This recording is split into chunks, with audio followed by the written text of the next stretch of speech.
Saudi আরবের বুরেদা শহরে এক মর্মান্তিক ঘটনাকে কেন্দ্র করে রচিত হল মানবতার এক অনন্য দৃষ্টান্ত। ব্রেন ডেথ হয়ে যাওয়া মাত্র ৬ বছর বয়সী এক শিশুর অঙ্গদানে নতুন জীবন ফিরে পেয়েছেন ৪ জন মুমূর্ষু রোগী।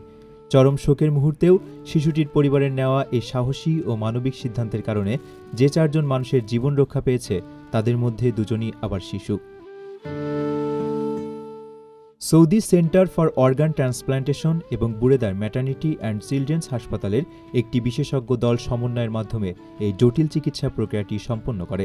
শিশুটির মস্তিষ্ক নিষ্ক্রিয় হওয়ার বিষয়টি চিকিৎসকদের মাধ্যমে নিশ্চিত হওয়ার পর তার পরিবার অঙ্গদানের এই মহৎ কাজে সম্মতি প্রদান করে। এরপর সফল অস্ত্রোপচারের মাধ্যমে শিশুটির শরীর থেকে অঙ্গ সংগ্রহ করে তা ৪ জন ভিন্ন ভিন্ন রোগীর শরীরে প্রতিস্থাপন করা হয়। এই অঙ্গদানের ফলে মাত্র ১০ মাস বয়সী এক অবুঝ শিশু পেয়েছে নতুন একটি হৃৎপিণ্ড, যা তার জীবন বাঁচিয়ে দিয়েছে। অন্যদিকে লিভার বিকল হয়ে যাওয়া ৮ বছর বয়সী এক কন্যা শিশুর শরীরে সফলভাবে ওই শিশুর লিভার প্রতিস্থাপন করা হয়েছে। এছাড়া কিডনি বিকল হওয়ার কারণে দীর্ঘদিন ধরে ডায়ালাইসিসের উপর নির্ভরশীল ২১ ও ৩৭ বছর বয়সী দুজন রোগীর শরীরে শিশুটির ২টি কিডনি প্রতিস্থাপন করা হয়েছে, যার মাধ্যমে তারা এক দুর্বিষহ যন্ত্রণার হাত থেকে মুক্তি পেয়েছেন।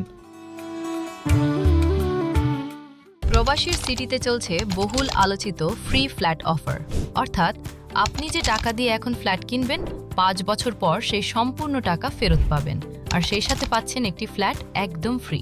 অফারটি সীমিত সময়ের জন্য, তাই দ্রুত যোগাযোগ করুন স্ক্রিনে দেওয়া নাম্বারে।